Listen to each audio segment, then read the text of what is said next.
Colleagues, we have an hour or so. Good morning once more. My presentation is not gonna be too long.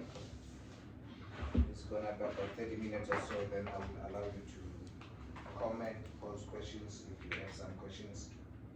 Ideally, this is a strategic formulation topic for ICALA, part of what we have learned in the program. The focus of the presentation that I will be doing is going to be around the South African Tibet,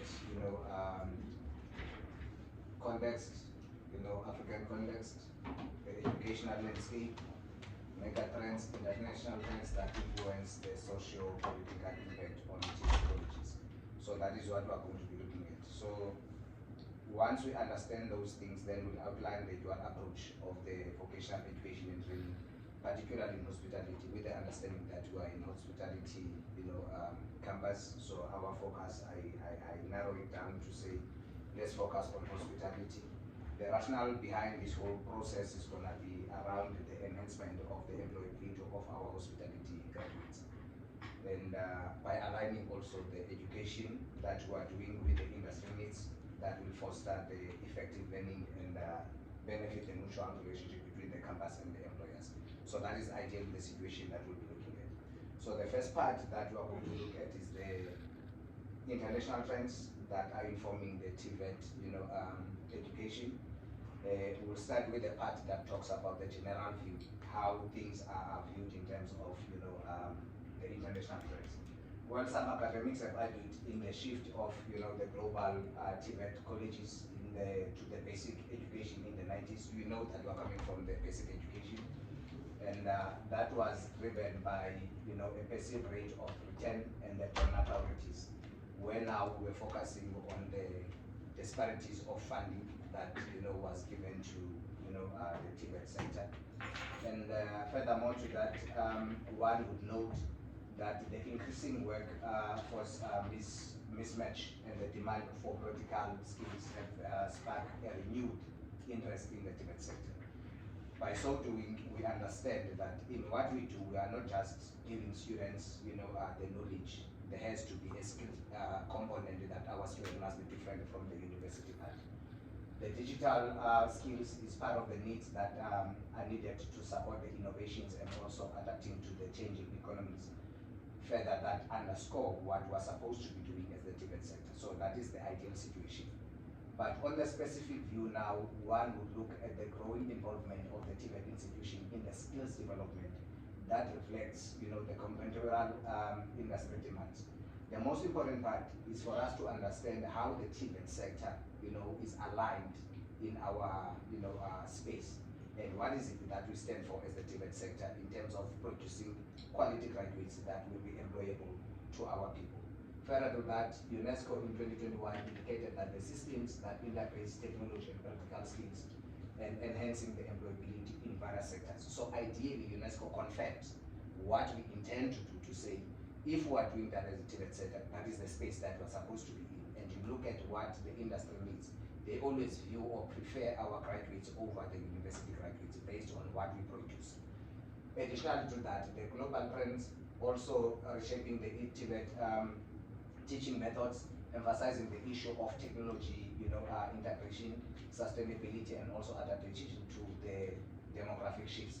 The ideal situation on this part is that we know that now we are no longer teaching students by virtue of standing in front of them and teaching them.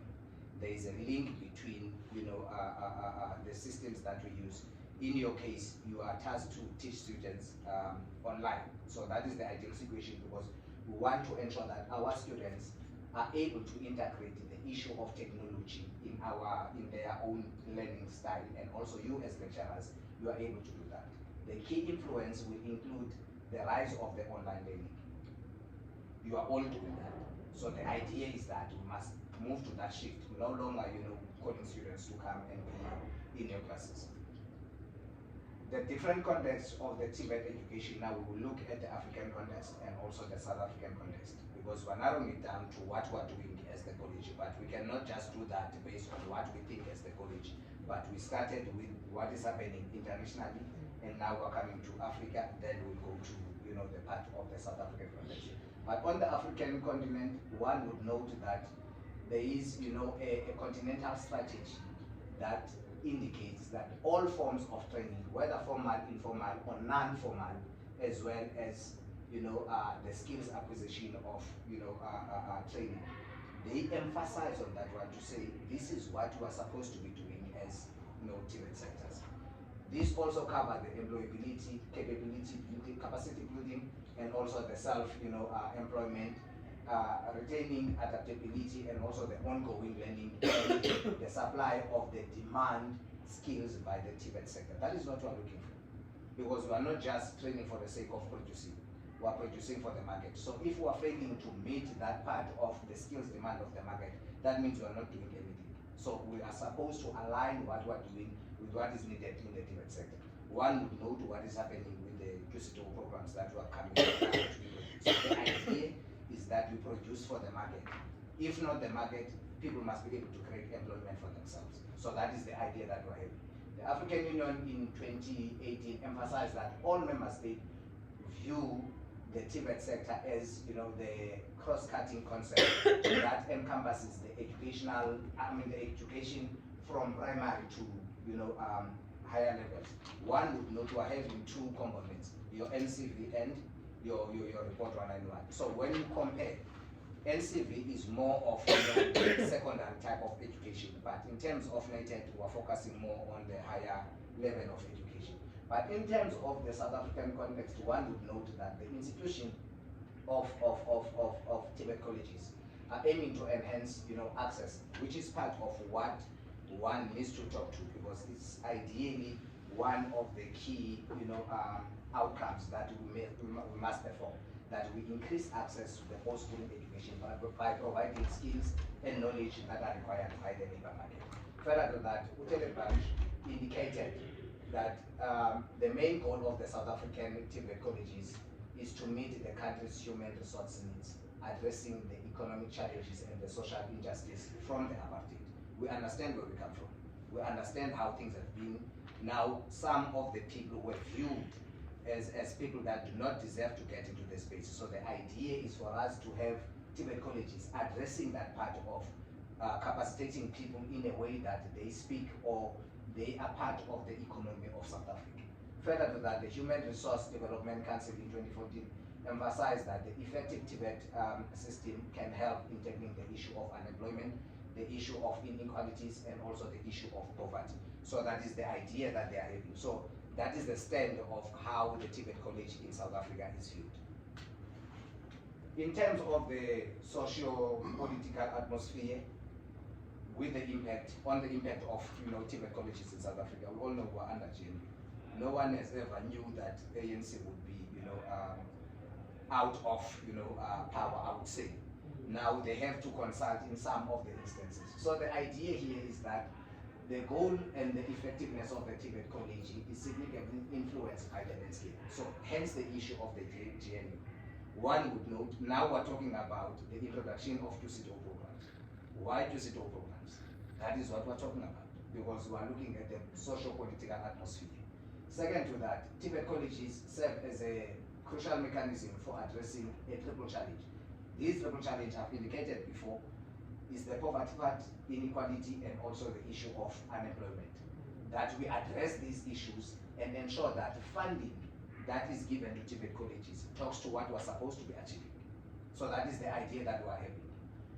Shepard indicated that, you know, the transformative policies, such as the white paper in 2013, indicate and foster the role of the TVET institution on how they are supposed to be doing this thing in terms of creating the issue of creativity and also ensuring the issue of knowledge that must be, you know, given to our students. The NDP also sets the ambitious goals that by 2030 we must be having, you know, 30,000 artisans that are produced by TVET. Second to that, the enrollment must increase from the 600 that was in 2013 to 2.5 million. Are we going to be able to do that? The answer is no, considering what we are and the years left to reach the 2030. So that one, I do not think we are going to be able to, you know, achieve. But it is there as the policy ambition that is indicated in the NDP. The white paper also calls for active employer engagement in the curriculum. Hence, we are having the issues of QCTO.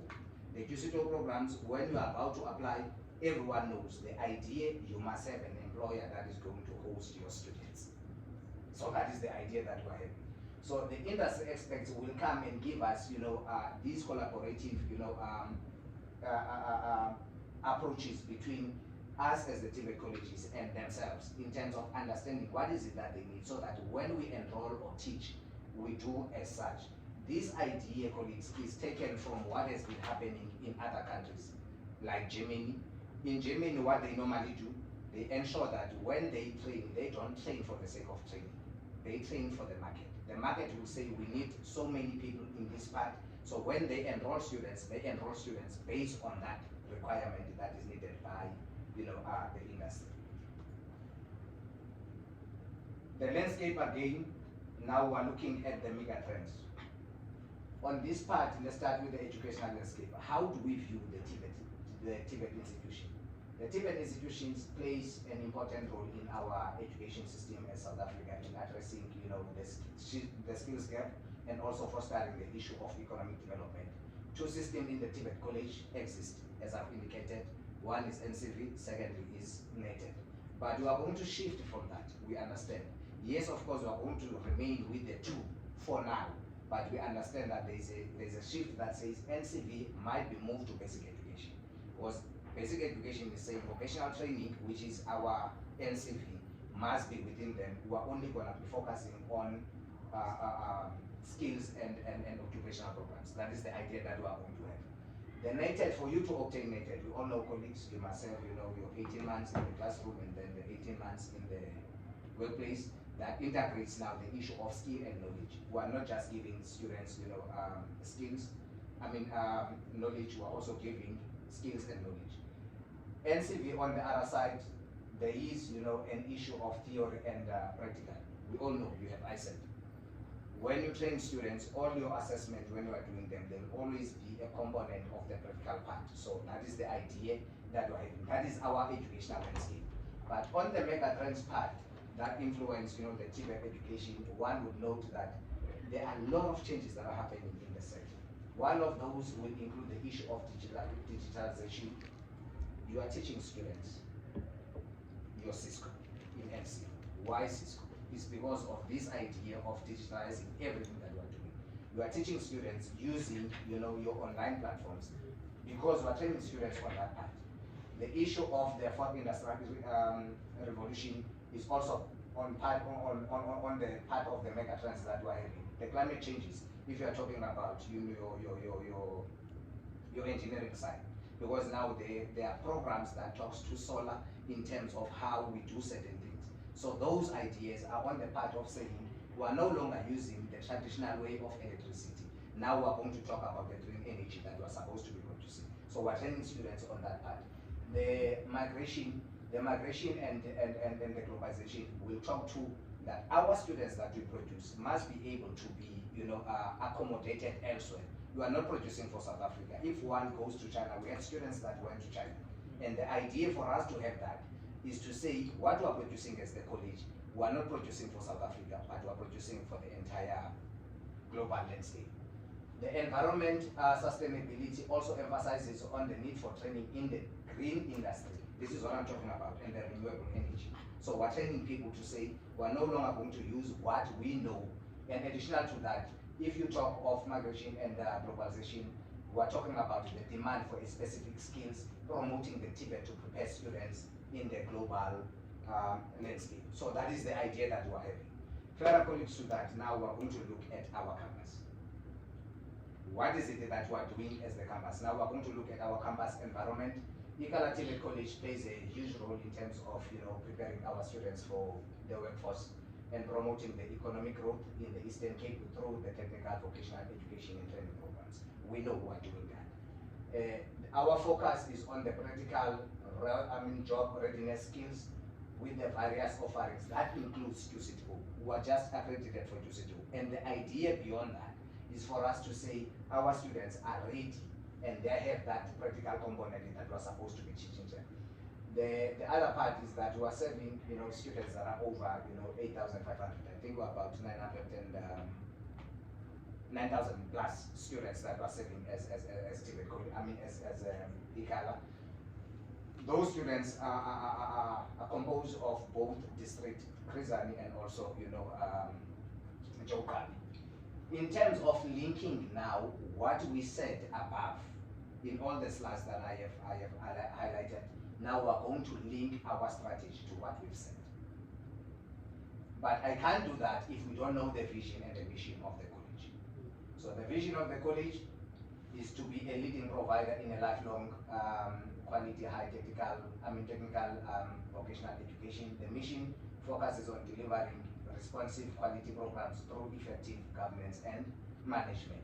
To achieve this vision with what we indicated above, the institution must emphasize the issue of collaboration between the hospitality industry to keep training relevant and aligning with the market needs. The idea, colleagues, is that we as Alwan North campus, we are more of hospitality campus. So the reason we opted to choose the hospitality is because that's how we are known of. Even our accreditations that we got, they are more of hospitality rather than other programs. So I will narrow it down to hospitality rather than all the programs that we are offering, because we are in hospitality, campus. This involves integrating the issue of theory and practical with the modern kitchens facilities. We just now said let's equip our kitchens with the necessary equipment so that we speak to the industry. Imagine training someone, one would tell those that are teaching office admin, they are still teaching, what is that thing, fax, not teaching. In engineering campus, they are still teaching carburetors. Do you understand? Are you still going to find cars that are still using carburetors at this day and age? The answer is no. If you do, it's only few that you will find. There is no market for that. Now we're talking about EVs. Now we're talking about fuel injectors. Yes, we're moving away from fuel injectors, but we're talking about EVs. So this is the same thing that we're talking about, that our student must be trained using the equipment that is in the market. If we are failing to do that, our student will not respond, because when they get there, they won't know what to do because it's new to them. They've never seen the machinery that is there. All of these things must be done using, the SMART approach. We need to identify the specific goals. We need to measure those goals, see if they're achievable, how relevant they are, and they must be time-bound. So these are the things that one needs to know, because this strategy, if you don't have this part, you will be unable to implement it. So the goal here that we're having, there has to be a need assessment and the stakeholder engagement. Engage all stakeholders, from students, staff, and employers, to identify the issue of the dual approach. My second point on my introduction, I spoke about the focus on our dual approach.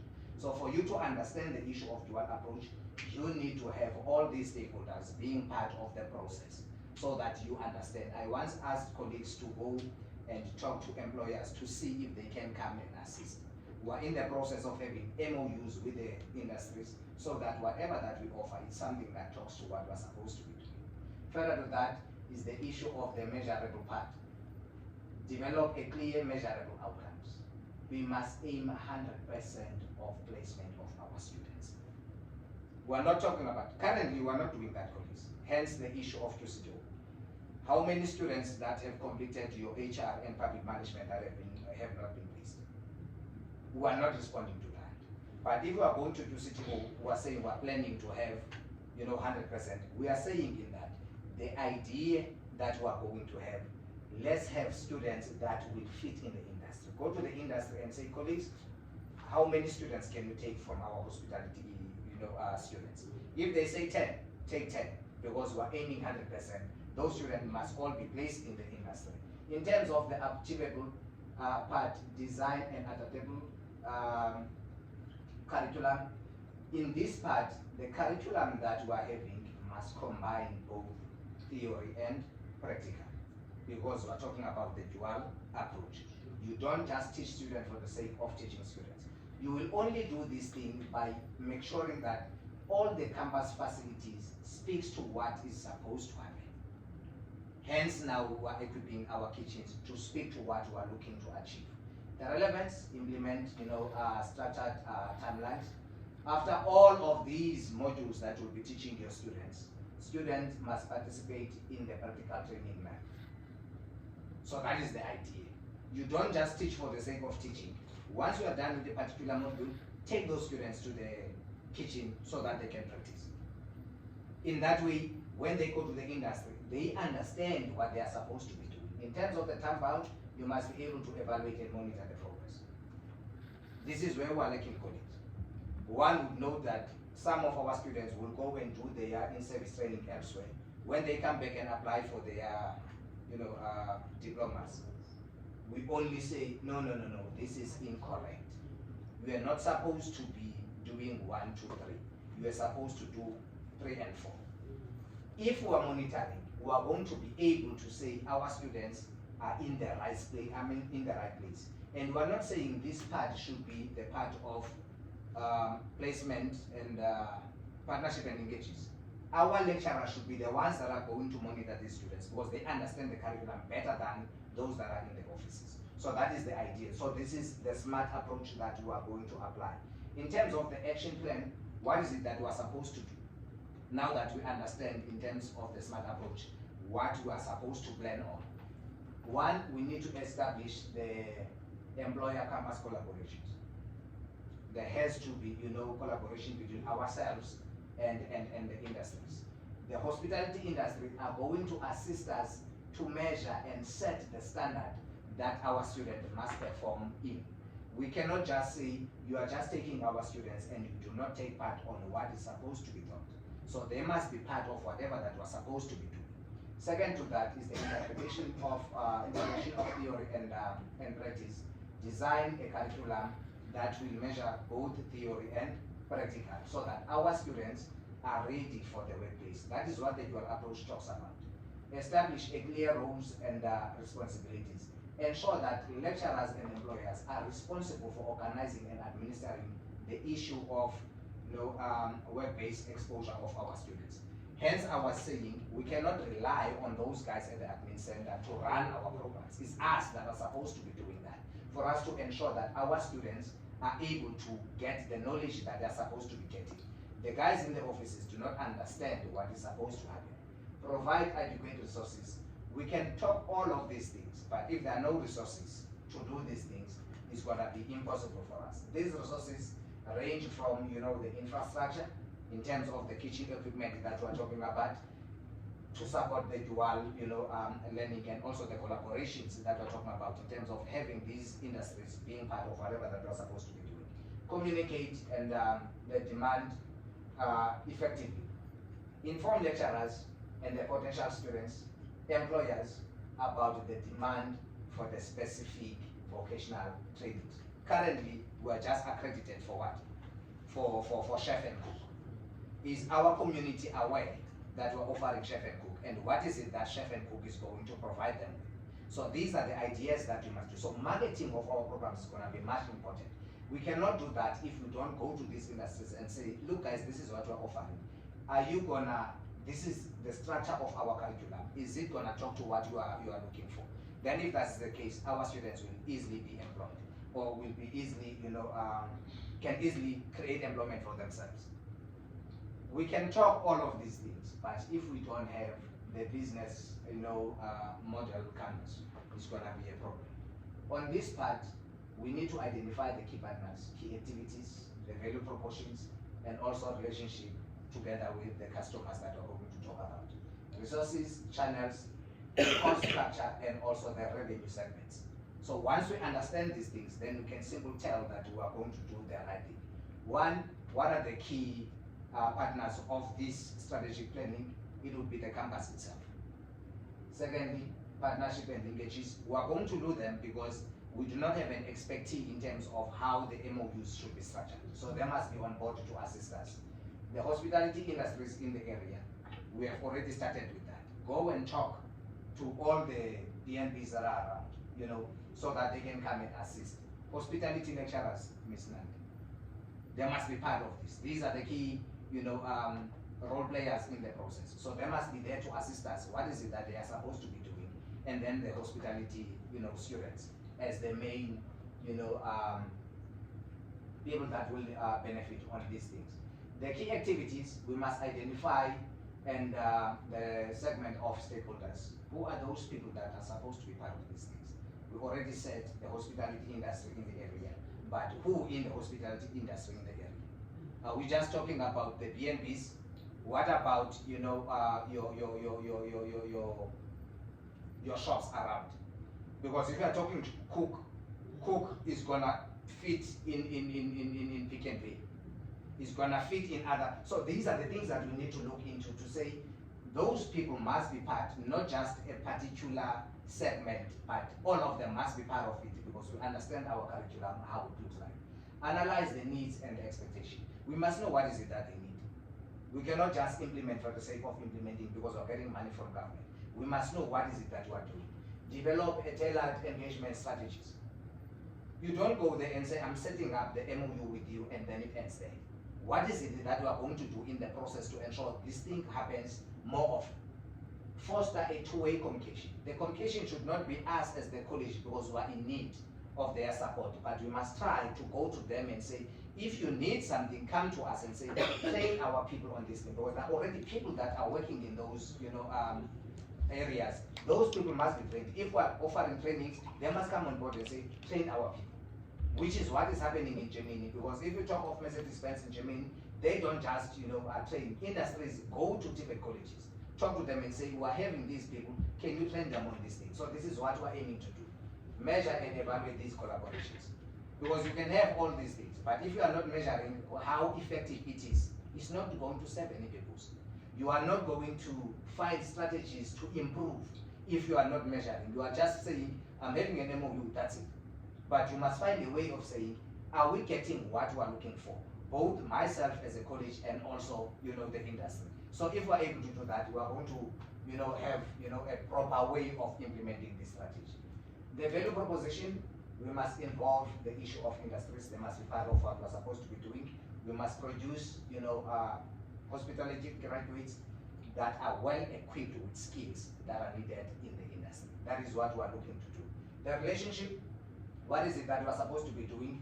We're supposed to be supportive, empathic in terms of our connections, and also foster the issue of collaborations and goal-oriented partnership. This is not just about us as the college, but also the industry. They have their goals. So our goals must be interlinked. So this is what we're looking to do. Students must show, interest in the students' well-being by offering a personalized support and creating a positive classroom environment. How are we going to achieve this? That is why we're having such open campus. Our students are going through the most, but they must be supported in a way that they achieve what they came to do at ICAN. But if we're not doing that, the support does not only talk about, their physical, their psychological support, also physically. Umamumboto will go in there and say, in part of the things that we'll be doing, we're going to have the extramural activities to ease the pressure on how they do things in terms of the teaching and learning part, but also on the side of, the extramural activities. Staff must be there. There must be transparency and consistent communication, Ms. Nandi. Listen to their concerns. If there is something that is not happening right, as the leader in that, division, you must be able to address those things. Otherwise, if you are going to say, you are a teacher, go in there, teach, that's it, then you are going to have a problem. Because these people will come and say, I don't know what to do, I'm frustrated. And the moment you get that, you are not going to get the results that you're looking for. So these are the relationships that you must build. The key partners are similar to the customers. Campus is the customer to the industry. Partnership and linkages is also a customer to the industry. Hospitality industries is the customer to ICAN. Hospitality lecturers, students, vice versa colleagues. So we are all customers in this part. So these are the people that will benefit out of this whole process. The resources that we will need is the kitchen equipment, the MOUs with the industries. because we cannot do this thing if we do not have these things.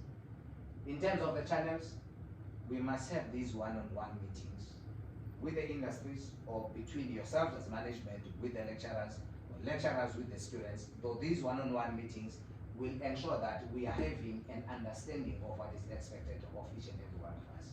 The workshops that we must have, call the industry, take lecturers to go to these workshops so that they learn more, because even themselves, they must be capacitated in a way that they understand some of the things. The emails that must be sent to the industries, the web portals, wherein now we share. If someone came to us to do whatever, that thing must be in the public domain so that we can see that so and so is a partner to ICALA. They value those things. So these are part of the channels that we must use to communicate with the industry. But in the process, what is it that we need in terms of the cost? Colleagues, in terms of the cost, we need over 100,000 in terms of training staff. We need over 500,000 in terms of the equipment of our kitchens. In terms of the curriculum, because our lecturers now are going to develop curriculum. At one point, we said lecturers are going to do their own curriculum. Now you are teaching from 8 up until 3. Are you going to be paid for developing your curriculum? You are supposed to be paid. Because remember, it's your own intellectual property that you have developed a curriculum. So in that, there must be budget for the development of the curriculum. In terms of partnership and industry engagements, there must be money set aside because we need to have these relations with these people, talking to them on a daily basis in those business meetings where they come in and say, this is how far we viewed ICALA, ICALA you can improve. So that must be catered for in terms of our budget. And also the administrative and support cost in a form of lecturers going to the other side, printing off the documents that students take to the industry.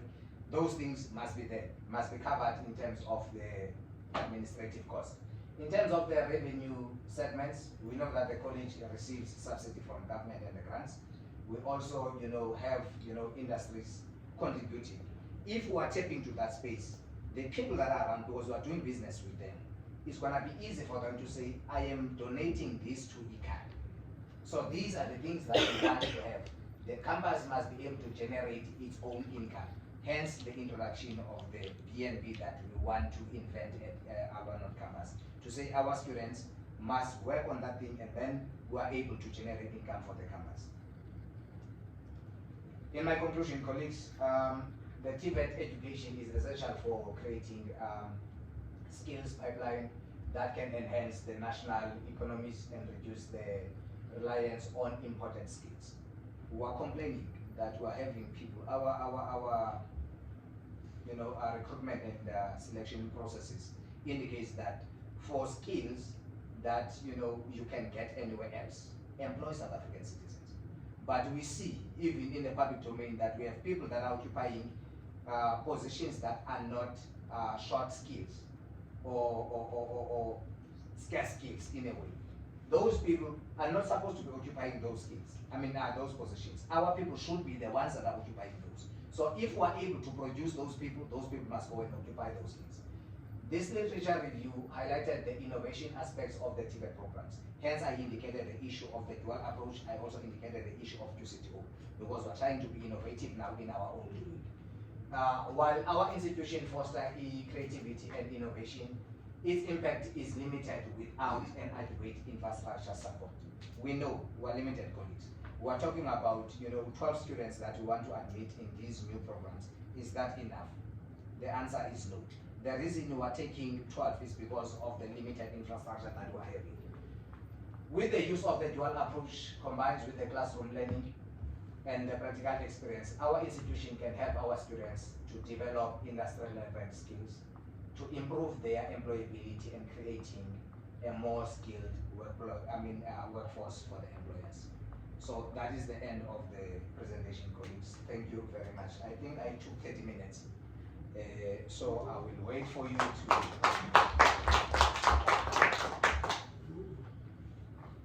I'm not going to close the colleagues so that if you want to ask something that is there or comments, you're allowed to do that. I just want to ask something regarding us meeting the industry. When do you see us being practical about that? The sort of thing, in terms of us doing programs as we are focusing on our hospitality. Are we doing enough programs here inside to take our students out? Meaning, are we exposing our students to what is relevant towards the industry, e.g., like laying a table, setting a table for the guest, making the bed. How do you welcome the guest if they come into your restaurant? Are we doing that as enough as a college or as a campus that is within the industry and hospitality? That's what I want us to check. And if we're not doing enough, what can we do to change that? And in terms of having us, our students, being exposed more in the industry when they can cater for our graduation, any big events that we might have, because we are the ones that have hospitality. So are we doing enough to showcase our students to the industry? Because this is the problem, as you say. The answer to that, we are not doing enough of it. Simple. But the strategy is developed to address those. The issue of the industry collaborations will assist, because we need to talk to the industry and understand what they need. Then we produce according to their needs. Second, the issue of the BNB that the campus wants to invent. We are going to expose our students to what we see as a shortcoming in the process, because we are not doing enough. Many of our students are sitting wherever they are after completing our programs with no practical knowledge that they have to have in order for them to be competitive in the market. But the idea of introducing the duty total part is to close that gap, to say we are producing people that are going to be appealing and responding to the industry. So the idea is there. The only thing that we can do is to have a strategy that is going to work towards that. But you cannot have a strategy if there are no time frames, there is no budget to do that. But most of all is the industry collaboration that must be there. We cannot do it on our own. We can have all these things, but if the industry is not on board, then we're not going to achieve what we're supposed to achieve. And it's the problem that we're having. It's when it's us that are designing the curriculum without understanding what the industry needs. So we need to understand first what the industry needs. By them inviting us or inviting them, we talk to them and say, what is it that you need? Then we set our strategy according to what they need. According to 5 sources that I've used, the unemployment rate in food science, food and beverage operations in South Africa, the unemployment rate for people with those qualifications is just shy of 92%. Are we able to tailor our curriculum so that when our 12 graduates walk out here, we do not become part of that statistic? Because now, otherwise we're just paying. We can. The idea of doing that, remember, we are not training students to be employed. But the biggest mistake that we are doing, there is no industry collaboration between ourselves and the industry. That is where the problem is. Now, if you are producing for the sake of producing, you will sit at those stats. But if you understand what the industry needs, you produce according to what the industry needs. And the nicest thing as an academia yourself, now you will be the one that is creating the curriculum content, not someone else sitting in the office that does not understand what is supposed to happen. So the idea of Kusito saying, you guys should be the one that are creating the curriculum. Once you engage with the industry, you will understand. Then when you create your curriculum, you create it according to their needs, because you already understand what they need. So, yeah, I'm just connecting to them and that dual approach. So will we be able to, let's say, add modules to the curriculum that's not in the curriculum? Let's say, to close that gap of the soft skills, more computers, more front office, will we be able to put modules into the curriculum? Because we are the ones that are creating the curriculum, as long as the main content is there, it's fine. For instance, for starters, if you look at chef, the chef curriculum indicates that one needs to have 20 hours of basic computer end using. The unfortunate part is that these students that we're having are coming from deep rural background. They've never seen a computer. But now if you are going to train that student for 20 hours, is that going to be enough? The answer is no.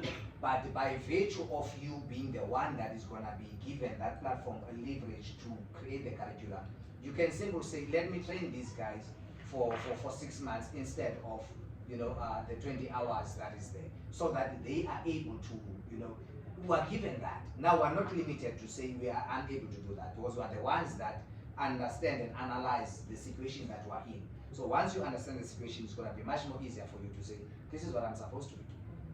So we will be allowed to do that. It depends on us, because we'll be the ones that are creating the curriculum, not buying from the publishers. So we're allowed to do that. Even sometimes you will see something that is not there. You can decide. If something is not there, you can decide and say, okay, this thing is not there, and we see that this thing is needed. For instance, we are saying, we are not only producing for the industry. Our students are supposed to be creating employment for themselves. So the component of entrepreneurship being fused in their curriculum is something that we need to look into.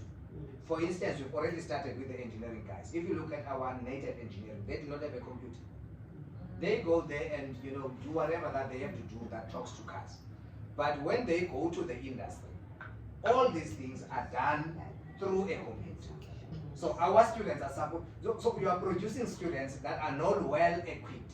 So you need to have these programs that will substantiate what you are supposed to be doing. So that's the idea that we're having.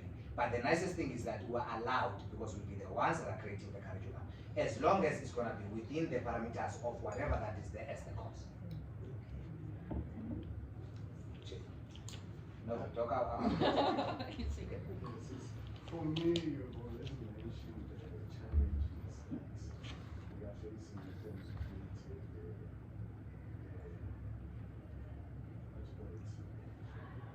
the goals of the NDP in terms of the numbers. You said we are failing, that we are not achieving getting to the numbers as expected with NDP. Now, my concern looking at the dual approach,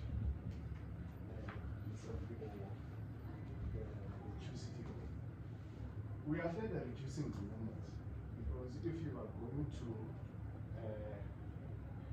enroll students on the basis of the numbers, then that can accommodate how many students are in reality going to enroll.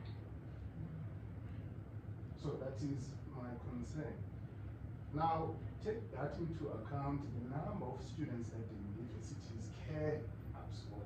Already having a challenge that most students are unable to go to universities because maybe they don't meet the requirements or they don't have the finances. Then they run to the TVET college, and we are steering down the numbers, the intake. So how are we responding to the challenges of the community in that regard? I'm comparing the dual approach. I see the benefits of the approach, but at the same time I'm seeing the limitations of the approach. You know what, colleagues? One needs to note that we need to understand ourselves. Are we focusing on the quantity versus the quality? Because you can have that 2.5, but are they going to be employable? Are they going to, create their own employment? That is the question to answer. So the focus on the quality is more, important than the quantity. But one needs to note, QCITO does not run the same way as, our normal ministerial programs. You can take students as they come. You will take the first 12. I'm making an example of the 12, because our kitchens can take 12. And one of the challenges that I highlighted is the issue of the infrastructure, limited infrastructure that we're having. The idea is, you take the 12. Once those 12 go to the industry, you are able to take another 12. So when those come back, they are in the classroom, but you are able now to send others to the industry. Now you are balancing the two, rather than to just take for the sake of taking because you are looking at that.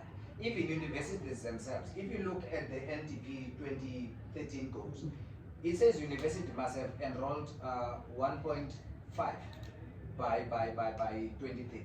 Even themselves, they are failing to achieve that because of the lack of the infrastructure. The idea is, in fact, we know that our government indicated that they do not have money to fund the infrastructure. None of the universities are building now, new buildings to accommodate more. And this is the challenge that we're having as a country. But for us to be able to, address those issues, you must try and produce quality people that will get into the employment part. Once they get into the employment part, you are able to impose tax to them, and government is able to generate money, and that money will now fund what is supposed to happen. And if you are not doing that, you are not even working on what you are supposed to be doing. The idea will be producing not for the industry, people will sit at home. You are looking at our youth unemployment, 43% of our youth unemployment as a country. That tells you that the people that are possessing qualifications, their qualifications do not speak to the industry. And the nicest thing about UCT is that the moment the curriculum or a particular course is overcrowded, we stop it. We go and look for something else that is going to talk to what we are looking for. Not just having people. For instance, in my case, as a public administrative person, I've learned about the curriculum that was produced in 1995. Surprisingly, in 2025, the very same students that were teaching are also using the same curriculum. I mean, the world has evolved. Then in 1995, we're still in the second generation of, second generation of, now we're in the fifth, not even in the fourth, but we're still talking about the fourth at this day and age. So if you are producing people that, you teach them your fax machines, are you still faxing today? What is it that these people are going to do in the industry? So the idea here, produce quality that is going to get into the market. Once they get into the market, you impose tax, you generate money as government. It's easy for you now to say, take that money, you go and supply someone, then you start now thinking about the quantity rather than the quality. For now, the focus should be the quality. Doc, noted. Mr. Butela, I want to congratulate you on in-depth research, on your in-depth research. I just want to, from an academic side, is this going to be a presentation alone, or is it going to be changed to an article for publication? I haven't thought of that. And for now, I'm just submitting for the sake of me getting my qualification. Maybe at a later stage, one would look into that in terms of advancing it further to a publication. But it's not something that it cannot be achievable. Fortunately, myself and you were part of the ICALA research committee. So this could be the idea to say, can't we look at this thing going forward in terms of publicizing in our journals that we are doing? So just a hint, the references is a little bit old. So if you can just look for another author referring to this same document, you are safe. Noted. It would be interesting in 3 years, 5 years to see this versus how far we've come. Have we reached that 100% employment of our 12s? Really, please call me to that level. I'm serious. I'm really very interested in seeing. Okay, thank you, Mr. Lee. Once again, also impressed about the presentation. But mine is just a concern that we really still have to do a lot, especially when it comes to basics. You came up with a comparison of Africa versus South Africa. I think I have a picture.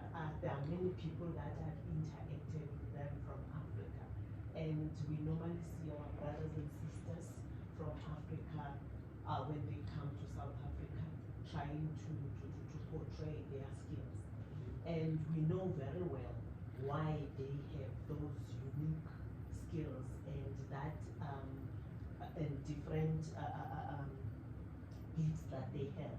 It starts from the basic, whereby the primary school knows very well that if they build their students or try to incorporate certain subjects that will make our students to know exactly what they want when they are old. They don't, when they are at high school, they come to TVET with the passion of knowing exactly what they do. The focus is mainly on skills. Unlike now, our students are still having, or they feel that they are stigmatized when they come to TVET, just because for the sake, or they come to TVET for just because they didn't score good marks. But we want students that will come from high school knowing exactly, and they are driven by certain goals that we want to run our own business. We want to acquire certain skills, and we know where we are going to get those skills only at TVET. So that is why I'm saying, if we can just collaborate with the team of basic, Mr. Gade still need to do a lot in order to change the mentality of the students of South Africa about TVET.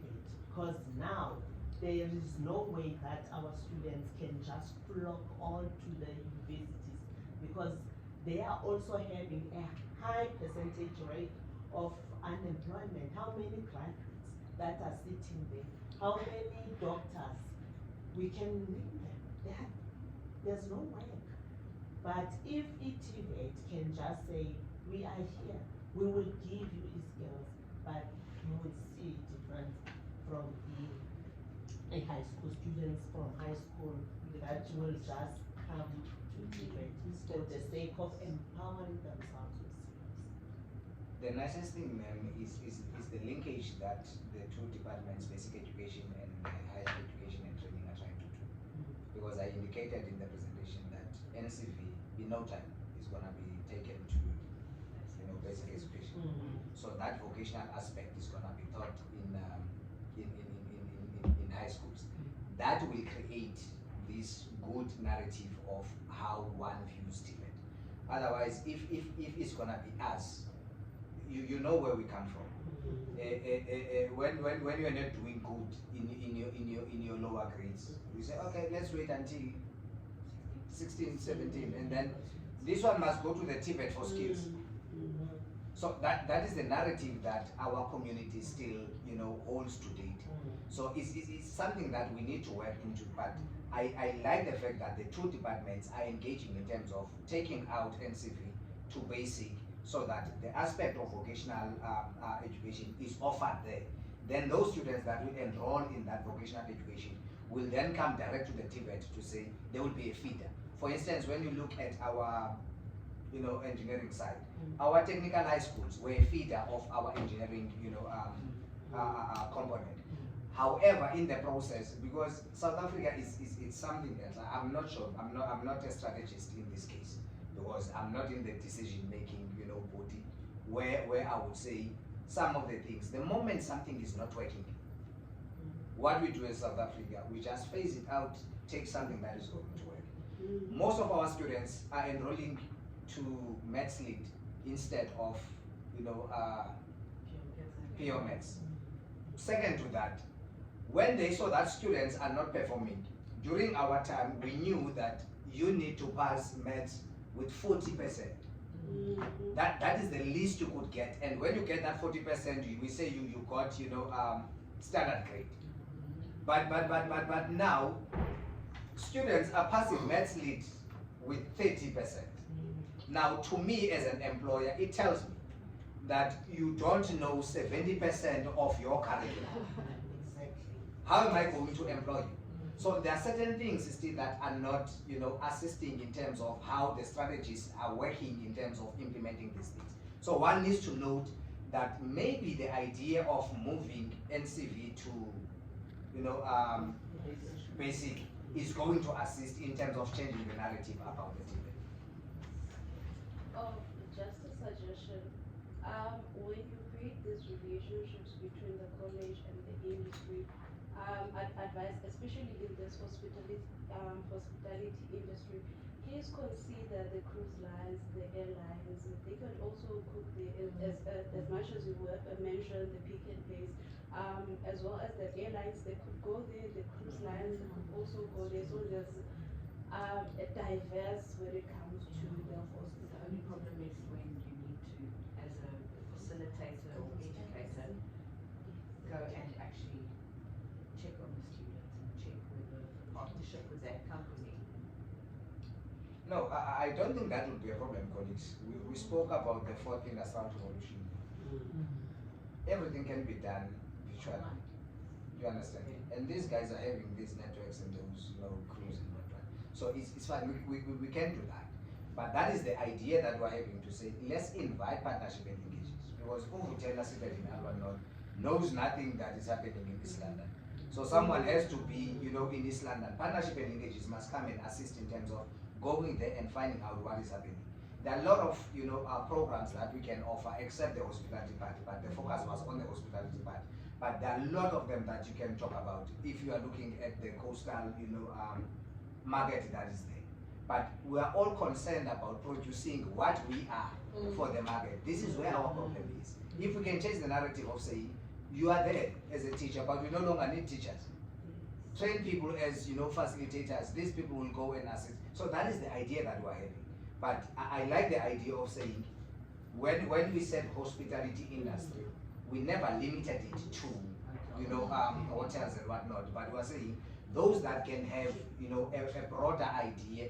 Now the hospitality lecturers must come on board because they're the ones that understand better than I do. Because sitting in my corner, I just know what I know. But with them, they have a deeper knowledge in what is supposed to happen in that side. So these ideas are going to assist. I hope Unand is taking note. and I'm hoping that this presentation is not just about submitting and it's not going to be implemented. I would have loved to be given an opportunity to go and present at a strategic level where I would say this is what is supposed to happen.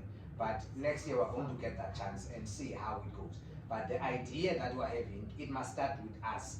When we go there, we have a reference to say, look colleagues, we have already started in our north. This is how far we have gone. If we're taking this road, this is what we can achieve.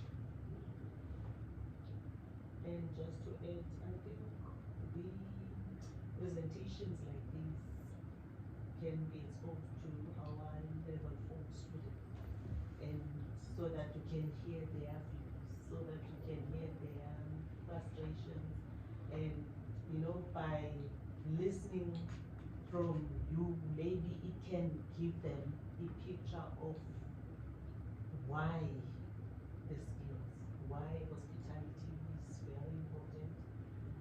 It's no longer like, remember, we used to do home economics, and immediately you have home economics, it's just like, why are you coming to work with this thing? You get me? So now, that's what I'm saying, if you can just invite them, try, share these things with them, I think they will appreciate it. I believe, colleagues, part of the slides, there was a part where I spoke about the relations between, us as lecturers and, students. This is why I'm saying this thing starts with us. So if we see that there is a gap, it's us that is going to say, let's invite so and so to come within ourselves to just talk to our students.